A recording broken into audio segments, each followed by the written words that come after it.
bisa dimanfaatkan. Cuman ya alhamdulillah ini ada yang jalan sampai dia berhasil.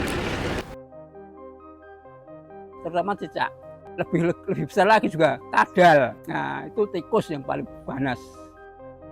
Bisa lumpuh, habis kawin mati, geli enggak sih, bau sebenarnya. Kalau dinikmatin ya lama-lama kelamaan ya nggak bau gitu.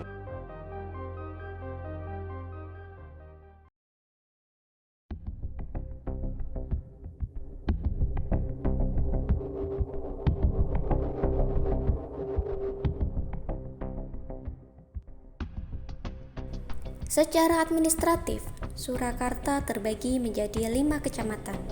Kecamatan Banjarsari, Kecamatan Laweyan, Kecamatan Serengan, Kecamatan Pasar Kliwon, serta Kecamatan Jebres. Secara teritori, Surakarta memiliki luas 44,2 km persegi.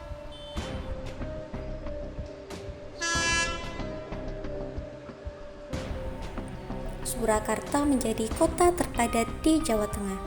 Data sensus penduduk 2020 mencatat tingkat kepadatan penduduk Surakarta mencapai 522.364 jiwa.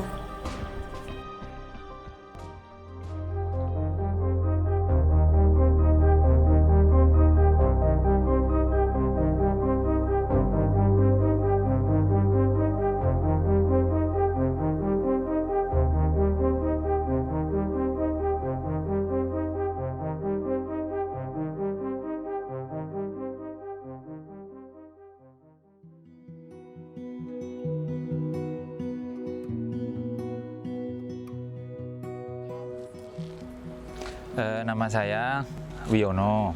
Saya di sini sebagai pengelola budidaya maggot di Mini Edupark Taman Winasis, Dinas Ketahanan Pangan dan Pertanian Kota Surakarta.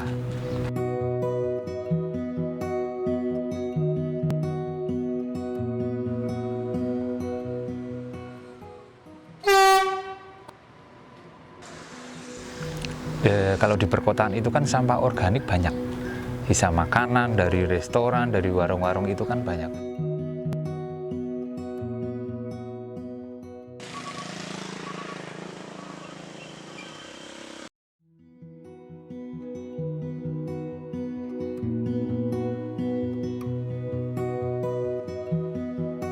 Jadi itu nggak cuma untuk dibuang, tapi bisa dimanfaatkan. Awal mulanya sih di sini kan kita ada ternak ayam. Kita nyari solusi untuk penghemat pakan ternak itu, dan kita menemukan budidaya maggot. Ternyata sangat bermanfaat lagi. Maggot itu kan bisa mengurai dari kotoran ayam, mengurai sampah organik, dan itu bisa untuk dikasihkan ke ayam, gitu loh.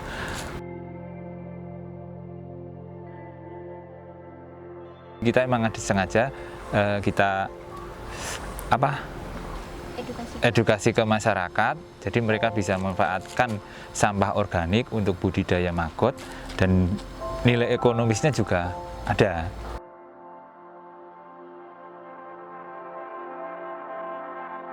Penjualannya sekitar hampir setahun yang lalu. Lokasinya pertama di sini, di Taman Winasis ini. Kemarin itu banyak beberapa dari kelompok di kelurahan. Cuman ya alhamdulillah ini ada yang jalan. Selama dia budidaya dari awal, kita ada pendampingan terus sampai dia berhasil. Kalau yang sekarang itu di Karangasem, di Joglo. Yang terkenal kan, maggot itu kan proteinnya tinggi, 30-40% gitu protein gitu. Jadi makanya dia cocok untuk ternak gitu.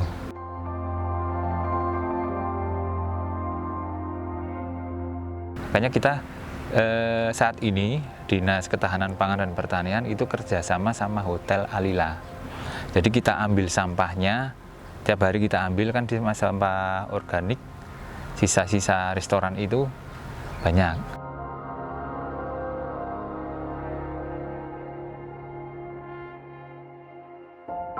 Mungkin kita lebih menghemat pakan. Kalau untuk persentasenya mungkin sekitaran 20-30%.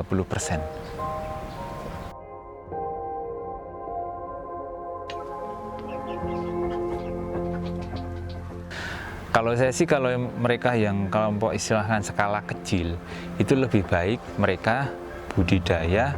Selain maggot juga ada ternak, kayak ternak ayam, terus lele gitu loh kan. Tapi kalau menghasilkan nggak banyak itu kan bisa untuk pakan ternaknya itu, gitu loh.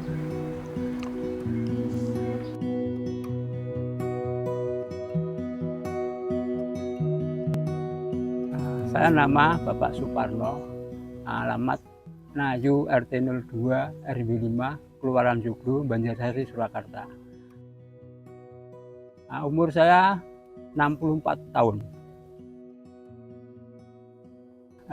Untuk aktivitas harian saya adalah membantu istri dalam hal konveksi, pekerjaan saya konveksi. Selain itu saya juga menggeluti budidaya maggot dengan sama tanaman-tanaman yang di sini adalah tanaman organik, jadi nggak ada bahan kimia.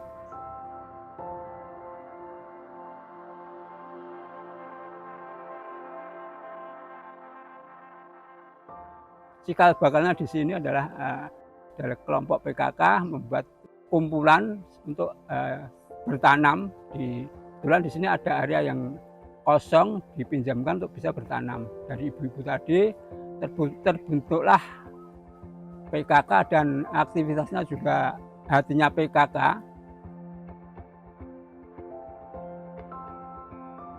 ...2020 kita ada lomba tingkat kota, kebetulan alhamdulillah jadi juara 1.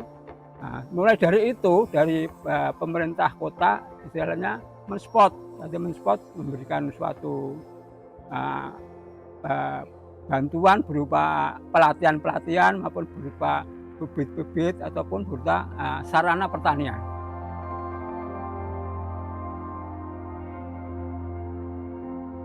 Terus itu ada pengembangan lagi dari hatinya PKK menjadi lebih besar lagi skalanya, yaitu KWT, Kelompok Wanita Tani, yang di sini diberi nama Ngudi Makmur. Kelompok Wanita Tani itu pengembangan juga, kebunnya juga dikembangkan lagi. Dan yang sekecil ini kita ada lahan yang lebih besar di sebelah sana, itu adalah sekitar 800 meter persegi. Dan alhamdulillah setelah itu banyak dari dinas-dinas yang istilahnya mensupport, membantu. Itu juga dulu Pak Wali Kota, Pak Rudi ikut berkunjung ke kebunnya KWT. Alhamdulillah dia juga memberikan bantuan istilahnya untuk pengembangan pertanian, ada peternakan, ada perikanan, ada terus dikembangkan jadi kita mengelola maggot untuk mensuplai untuk makanan peternak-peternak tadi.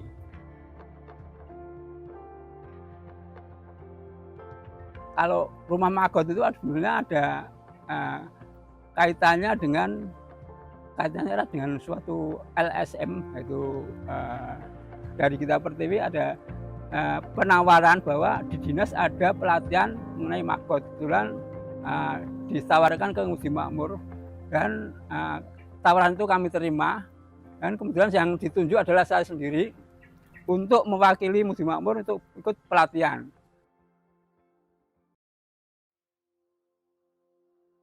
Kita Pertiwi juga menanyakan dari kendala-kendala apa yang mungkin bisa kami bantu Pak, dan begitu, dan kami menyatakan bahwa di sini kendalanya adalah sarana untuk rumah maggotnya.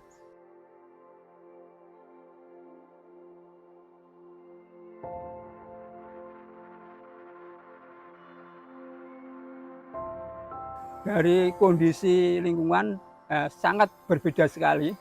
Dulu di sini adalah masih istilahnya boleh dikatakan gersang ya. Setelah ada KWT itu digalakkan untuk penanaman di setiap depan rumah. Diharapkan ada tanaman-tanaman, walaupun tanaman hias, tanaman sayuran, tanaman buah alhamdulillah sudah terwujud.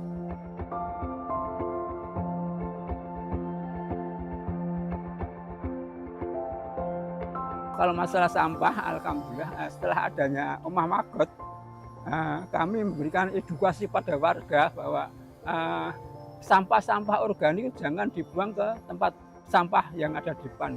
Kami memberikan suatu tempat sampah khusus yang organik di masing-masing dawes, sehingga dari warga itu sampah-sampah organik itu tidak dibuang di tempat sampah yang biasanya, tapi dipisah dari sampah-sampah yang organik, sampah-sampah yang organik dipisah, sudah dipisah.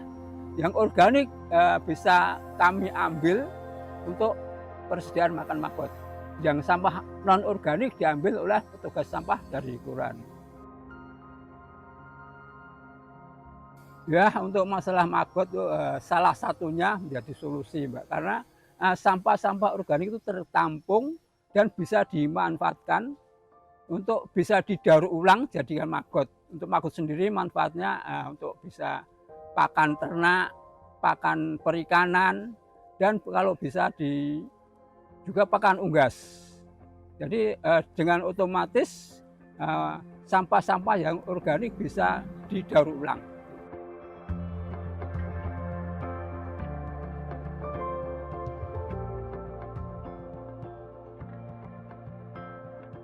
Manfaat Magot itu di samping kami untuk sendiri, untuk kebutuhan sendiri, juga kita bisa kami jual, istilahnya kami jual ke peternak-peternak lele. Di sini kami sudah punya langganan-langganan tertentu. Kalau kita pas panen, kami tawarkan dan dia mesti ambil.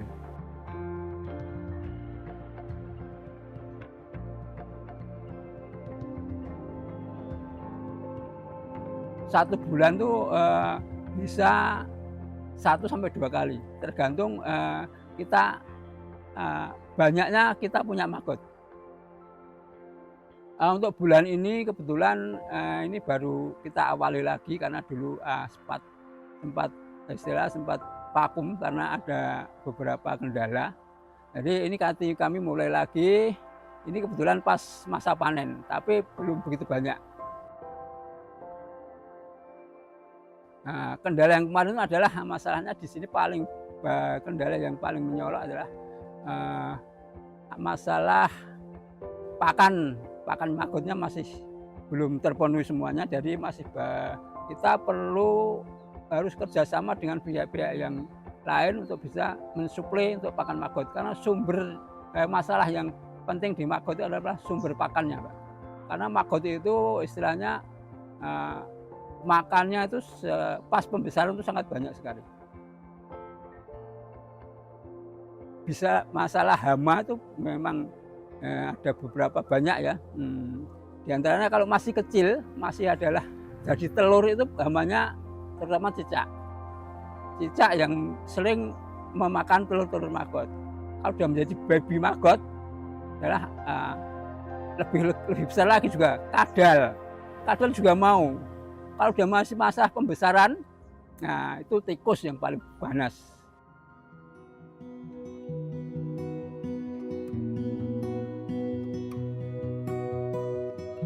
Perkenalkan, nama saya Syed Basuki Rahmat dari Bank Sampah Gajah Putih. Saya di Magot ini juga anggota juga Bank Sampah, cuman di bagian organiknya, jadi pengelolaan sampah organiknya. Kalau untuk umur masih muda, Mbak, dari ya kisaran 34 lah.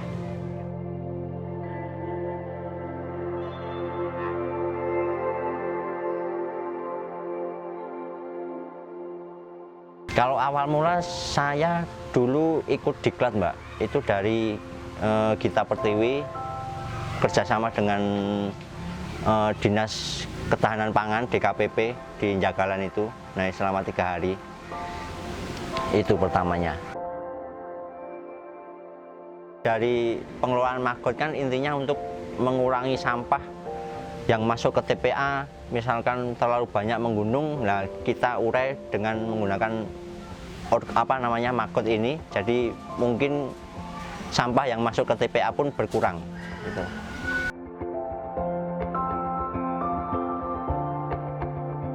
Bank Sampah Gajah Putih sendiri kalau untuk makanannya ini intinya dari restoran. Jadi kita ngejarnya di restoran, fokusnya di restoran buka-buki fokusnya. Tapi setelah itu kan dari warga pun juga ada. Jadi warga pun udah diimbau. Jadi kalau ada sisa-sisa makan atau sayur atau organik yang lain itu bisa langsung ditaruh di depan kandang atau depan inilah buat pengelolaan organiknya gitu. Kalau pengalamannya sih, berhubung saya udah tahu sebelumnya tentang maggot dari YouTube, tapi ya pertama sih kalau geli enggak sih, cuman bau sebenarnya. Kalau dinikmatin ya lama-lama kelamaan ya nggak bau gitu.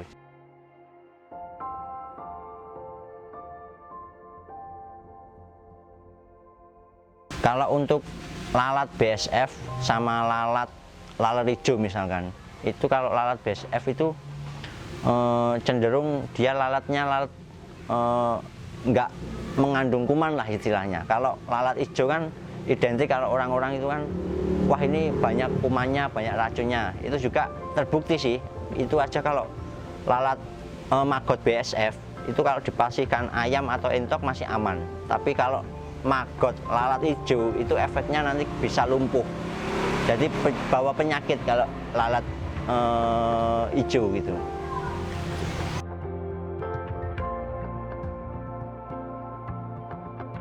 Kalau siklusnya kita awal dari pupa aja. Pupa itu kalau udah lahir, dalam artian udah lahir ke lalat itu paling enggak sekitar seminggu dia lahir, selang 3 hari dia jadi lalat. Setelah jadi lalat dia reproduksi, jadi produksi telur, dia kawin dulu, habis kawin dia bertelur. Nah usianya lalat sendiri itu maksimal tuh 8-9 hari maksimal lalat. Jadi dia jantannya kawin, habis kawin mati, terus betinanya habis bertelur dia mati. Nanti tumbuhlah bibit-bibit lagi di telur. Nah setelah telur itu nanti dari telur menetas itu paling enggak selama 3 hari, 2-3 hari itu menetas. Habis menetas ke maksimal size maggot itu 18 hari itu maksimal. Nanti ke 18 hari ke atas, selang waktu 5 hari itu jadi prepupa. Habis prepupa itu gerak, bentuknya sama, cuman warnanya berbeda, tapi masih gerak. Itu pun makannya udah juga berkurang. Itu nanti habis prepupa, lanjut lagi seminggu lagi itu udah jadi kepompong lagi. Nah, baru kepompong tuh nanti siklusnya tetap jadi lalat lagi, itu siklusnya begitu.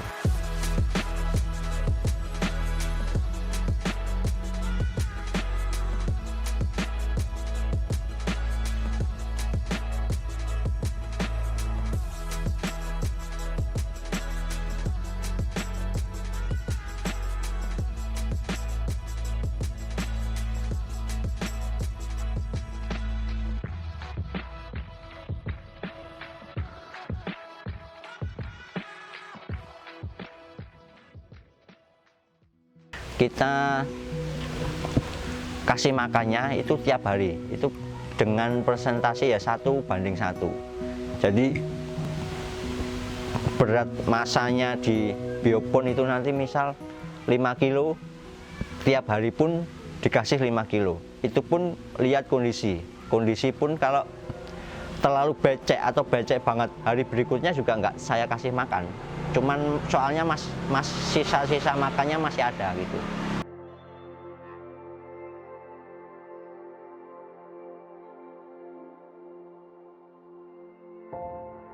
Kalau di Bank Sampah Gajah Putih kan rak modelnya, rak susun. Tapi alangkah baiknya sebenarnya langsung lantai. Itu emang lebih bagus. Tapi kan di sini kan kendalanya di tempat.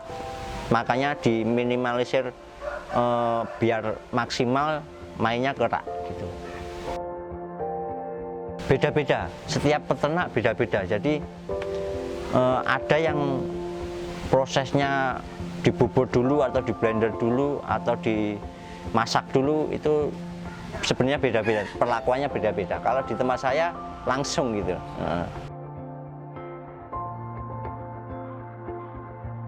Kalau hasilnya sama, kalau menurut saya, cuman bedanya di kasgot.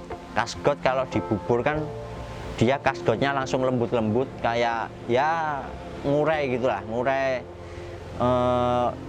Bahkan buat pupuk pun gampang gitu, ininya penanganannya. Kalau di tempat saya kan nanti ada yang berenjol-berenjol, sisa-sisa apa yang masih gede-gede masih ada. Bedanya cuman itu.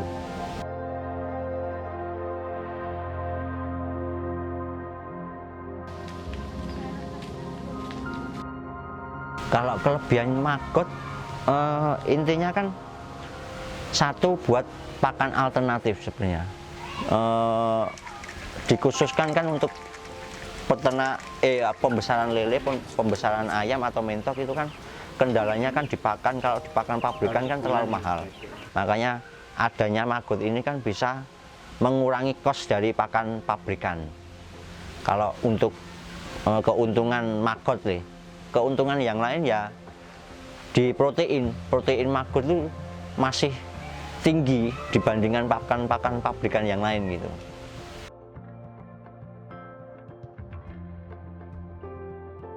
Kalau telur per bulan itu kan tergantung pupa yang masuk di kandang. Misal pupa 2 kilo misal, itu biasanya saya bisa dapat antara 100 sampai 150 gram. Itu nanti kan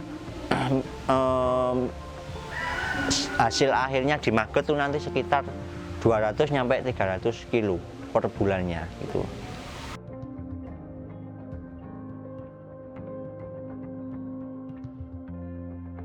Kalau harga di Tengkulak sekarang ini 5.000, Mbak.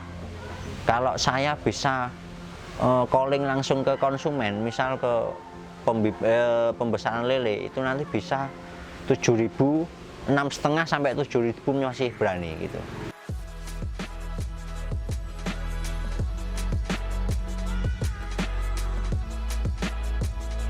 Kalau overload laler kemungkinan nggak pernah, tapi nggak masalah. Kalau overload laler kan kita juga bisa jual di telurnya atau enggak bisa ditetesin sendiri lah. Intinya kalau overload nggak masalah kalau overload laler. Tapi kalau overload maggot itu nanti kan kita juga calling ke Tengkulak atau ke konsumen yang membutuhkan maggot. Itu intinya itu.